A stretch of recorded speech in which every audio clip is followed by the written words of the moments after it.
Salut les petits potes. Donc je suis dans mon beau camion. Un beau camion comme ça là, tout neuf mon copain. Ça c'est le top.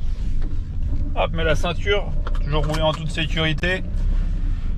Bon, me fait un petit plaisir là. Pas de vidéo de mécanique aujourd'hui. Ça c'est pour mon plaisir personnel. Je vais me chercher un jouet. Un jouet que j'ai trouvé par hasard. C'est une belle sortie de grange. Et c'est pas du 4 roues, c'est du 2 roues. Ça fait un petit moment que je voulais m'en prendre une. Je ne trouvais pas exactement ce que je voulais. Et là, je l'ai même pas cherché, elle est venue à moi. Je suis tombé par hasard dessus. Un ami qui avait ça, qui a récupéré ça, je ne sais où. Et du coup, j'ai réussi à le décider de me la vendre. Bon, elle est pas belle, hein. C'est une vraie sortie de grange. Il manque des pièces, c'est rouillé.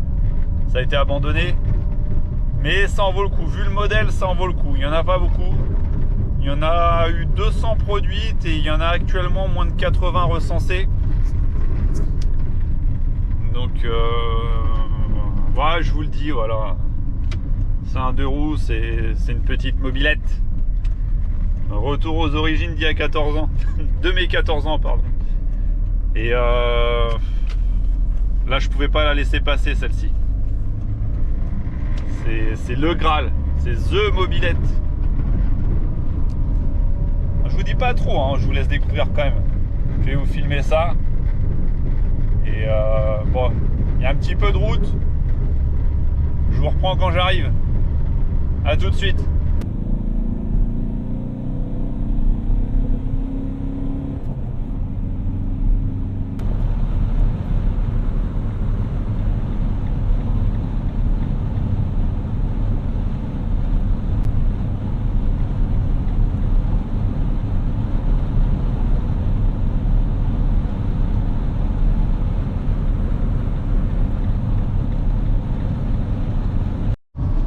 C'est bon, on est arrivé. On va retrouver la bête. Bon, ça y est, c'est chargé. Regarde-moi ça. Regarde-moi cette beauté. Une 51 CF, championnat de France. Une vraie, une G2 a priori.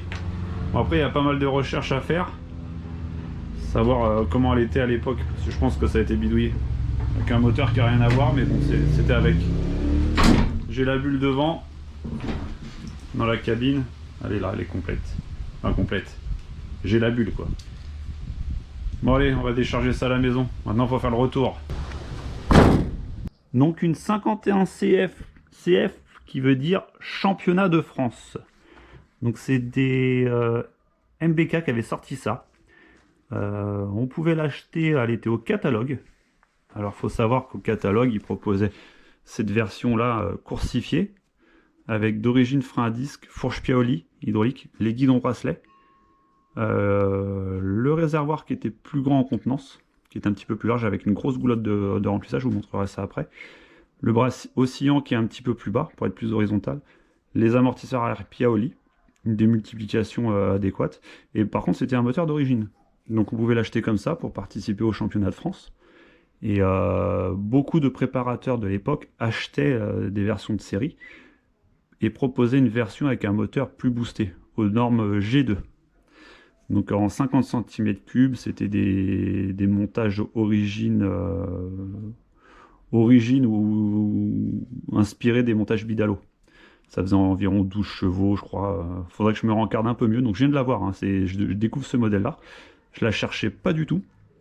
C'est par hasard, j'ai trouvé ça chez un ami. Un ami à lui, il l'avait trouvé. Elle était abandonnée dans une maison qu'il a achetée, elle était dans les ronces depuis plusieurs années. Donc il faut savoir que c'est un modèle qui est extrêmement rare. Il y en a eu, à la base, c'était prévu pour en produire 200. Et a priori, il y en a eu 180. Et actuellement recensé, on est à moins de 100.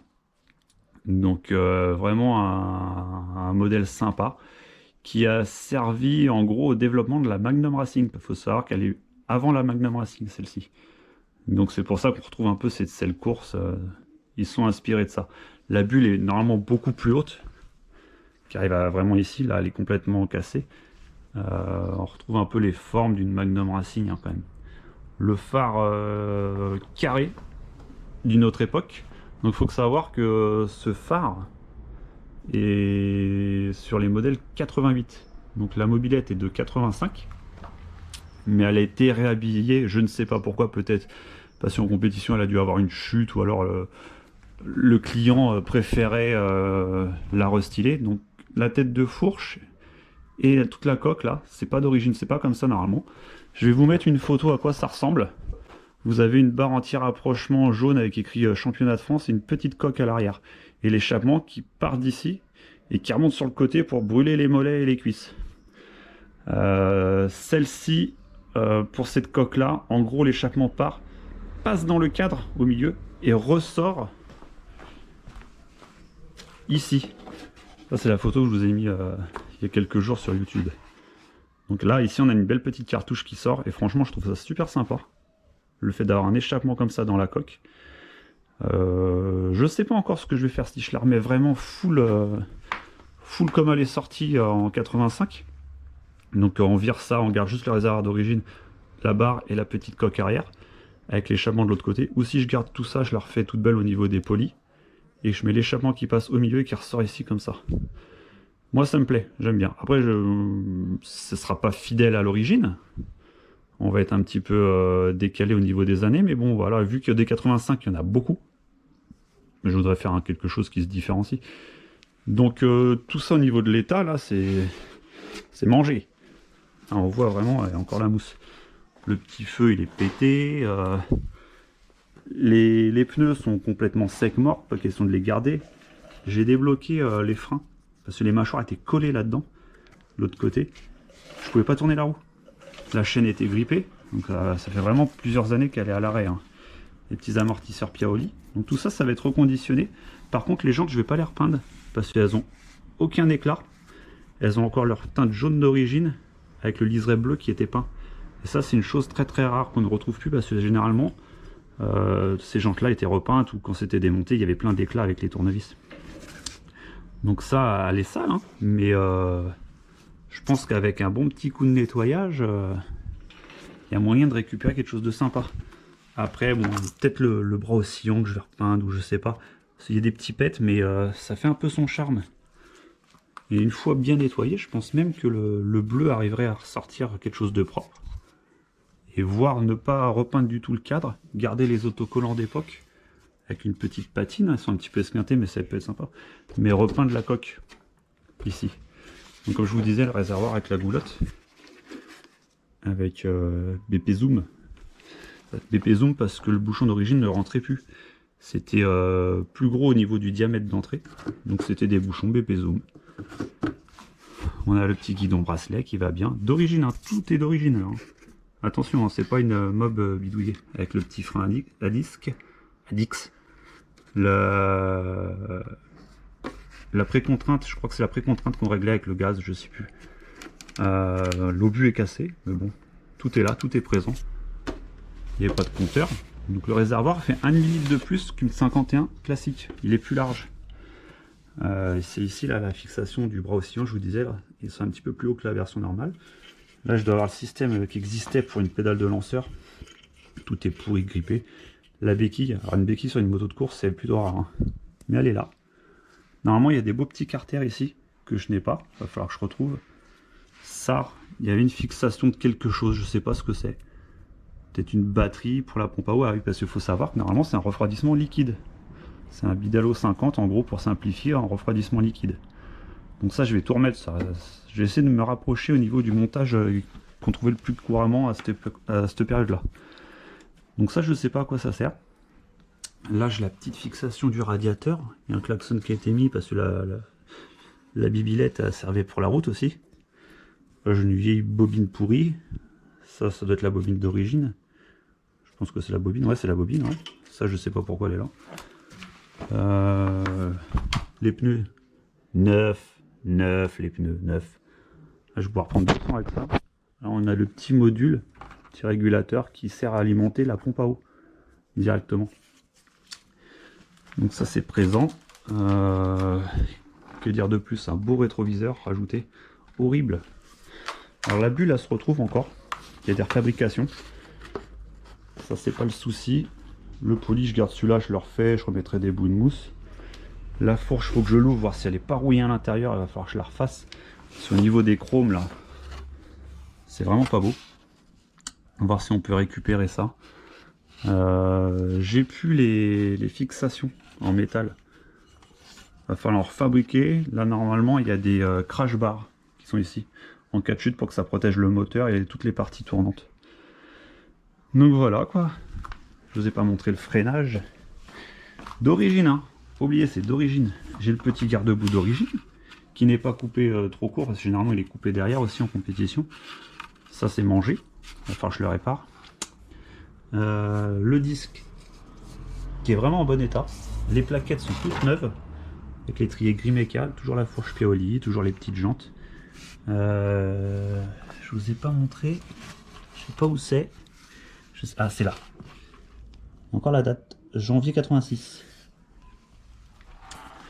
Donc voilà pour le petit bébé, le petit bijou trouvé. Alors plus le temps que je voulais en prendre une. Elle est venue à moi carrément. Vous voyez, même encore sur le pontet, la forme pour un guidon d'origine, qui a les bracelets. Mais ça c'est vraiment du bon matos. C'est une machine de compétition qui était vendue au public quoi, en gros. Et il faut savoir que ces machines-là étaient homologuées route. On avait une plaque de mine et on pouvait s'en servir sur la route. Donc là, ce que je vais faire, ça va être un gros projet. Je vais entièrement la démonter et remonter au fur et à mesure qu'avec des pièces neuves ou des choses comme ça. Ou vraiment conserver les pièces d'origine. Donc je sais qu'il y a des choses qui sont difficilement trouvables, mais on arrive quand même avec tout le réseau qui est de passionnés sur cette mobilette là à retrouver des pièces. Donc je suis très content et je pense vous faire suivre l'évolution de la restauration là bientôt avec plusieurs petites vidéos. Je ferai une petite série de vidéos où on fera le moteur, remontage moteur G2. Donc j'ai rien du tout, il faut que j'achète les carters Villebrequin, faut que déjà je trouve certaines pièces. Donc j'ai de la chance, le bas moteur c'est du bas moteur de Magnum Racing. Donc ça se trouve, on arrive à en trouver quand même. Hop. Je regardais si je cachais pas le micro pendant que je vous parlais. Et après l'échappement je l'ai trouvé. Après des pièces se refont en neuf hein, quand même. Chez VSX, au niveau du kit Bidalo, des choses comme ça, on arrive à retrouver. Et puis il y a des petits artisans français qui refont certaines pièces comme l'échappement. Ça va être super. Et dites-moi alors, qu'est-ce que je fais? Je garde la coque ici ou je le remets avec la barre écrit championnat de France sur la mousse jaune, et la petite coque derrière qui descend avec la plaque numéro ici. Ou je me différencie des autres et je fais, je crois que c'était les Bidalo qui étaient comme ça en G3. Ils avaient cette coque là. Moi j'aime bien. Il y en a qui aiment pas, ça fait un peu too much avec le réservoir de type moto. Moi ça me dérange pas franchement. Et puis c'est ma bibilette, je fais ce que je veux. Hein. Et puis ça reste des polis, si un jour ça me saoule, bah, je la retire et puis je remets la barre. Bon bah voilà, j'espère que cette petite vidéo vous a plu. Et n'hésitez pas à vous abonner parce que je vais faire des vidéos pour le remontage de cette bibilette. J'aime bien dire bibilette. Ou zoubilette. La zoubilette. Et je vous ferai partager ça. La GTA, j'ai toujours pas les pièces en époxy. Et là du coup, là c'est le mois d'août, la France ça allait à l'arrêt. En gros, je pense avoir tout ça fin août, donc je vais pouvoir avancer un petit peu là pendant les vacances. Et pareil, les pièces de céleri, tout ça, c'est stand-by. Là, il n'y a rien. Je peux pas avancer. Et après la rentrée, il y aura ce truc-là. Là. Certains ont reconnu. Mais j'en dis pas plus. Voilà. Donc, je vous souhaite de bonnes vacances pour ceux qui partent en vacances. Surtout abonnez-vous, parce que j'ai vu dans les ratios que propose l'analytique sur YouTube, j'ai énormément de personnes non abonnées qui regardent les vidéos. Et par rapport aux abonnés, bon, ça monte les abonnés. Mais ceux qui ne sont pas abonnés, franchement, les petits potes, abonnez-vous, mince. C'est sympa, en plus, vous activez la petite cloche de notification et vous pouvez suivre chaque semaine la vidéo qui sort. C'est pratique. Moi, je suis abonné à plein de youtubeurs. Pourquoi tu le fais pas? Abonne-toi, garçon. Allez, bonnes vacances, bonne plage à ceux qui sont à la plage. Courage à ceux qui travaillent, parce que je sais qu'il y en a. Et je vous dis à bientôt. Allez! Au revoir. Hey, cabron, cabron. Ça va ouatter Gigi Touch. Ça va ouatter Gigi Touch. Nice. Voilà, dédicace à Gigi Touch.